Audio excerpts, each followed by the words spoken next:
Sebenarnya bagi seorang pebisnis memang hambatan-hambatan itu tidak boleh dipikirkan.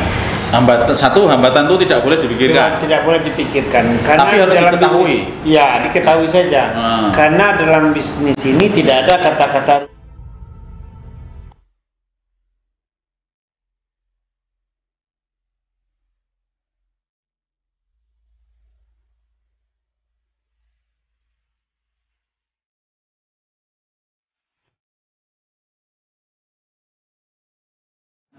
acara kita ini yaitu ruangan ngopi.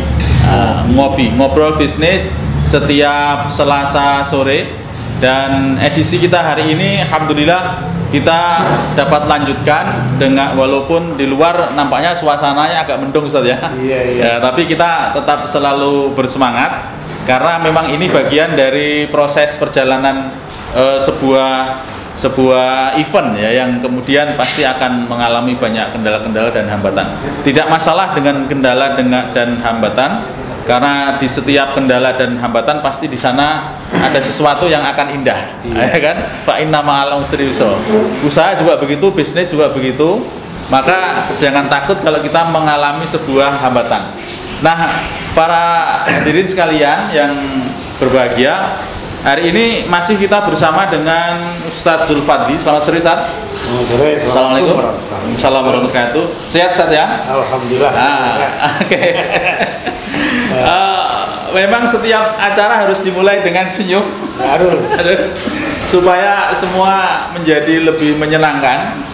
Karena sebenarnya apapun yang terjadi dalam kehidupan kita ini hanya bagaimana cara kita mensikapi. Kalau kita sikapi dengan senyum maka semua menjadi indah. Kalau kita sikapi dengan berat maka semua akan menjadi beban. Oke.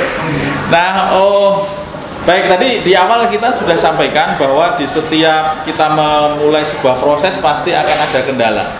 Nah, begitu juga ketika kita bicara tentang bisnis nih Ustaz. Memulai sebuah bisnis apapun itu, baik besar maupun kecil ya, di samping berkaitan dengan mungkin kesiapan modal, kesiapan jaringan yang kemarin kita juga sudah diskusikan, tapi rasanya kalau saya dari psikologi ya, itu rasanya masih ada sesuatu yang mengganjal secara internal.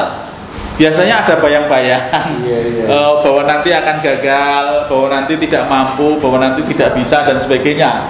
Ini tentu menjadi permasalahan yang sangat mendasar sekali ketika kita memulai sebuah usaha. Nah, sebenarnya sih gimana sih Ustadz memulai sebuah usaha itu supaya kita tidak terbebani dengan perasaan-perasaan negatif, sehingga kita bisa memulai dengan percaya diri, walaupun memang kita juga tidak bisa memprediksikan apa yang akan terjadi gitu.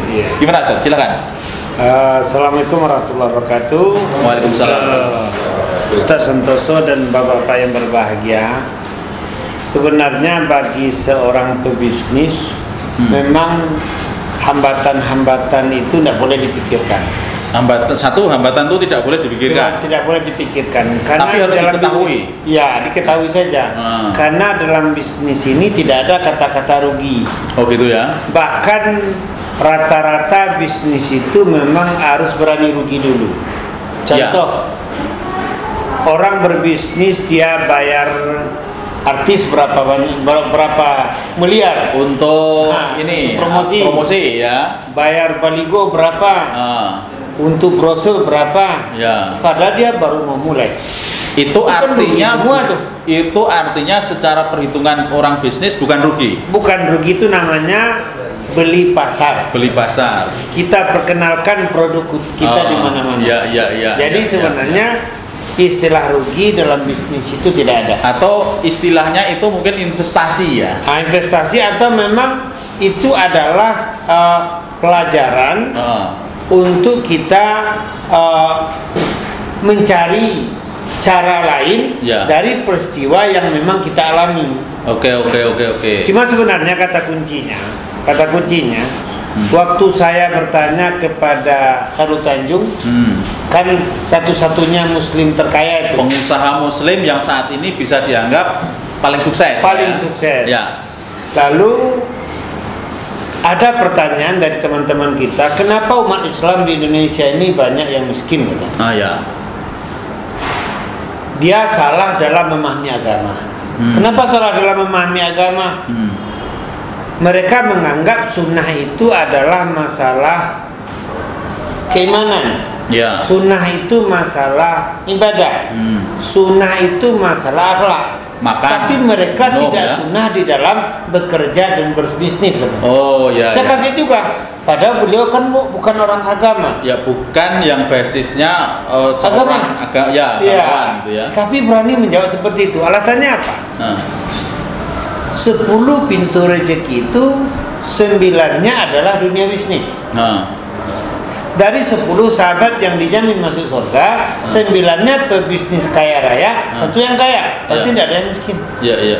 Rasul sendiri di umur 12 tahun sudah magang. Sudah berdagang.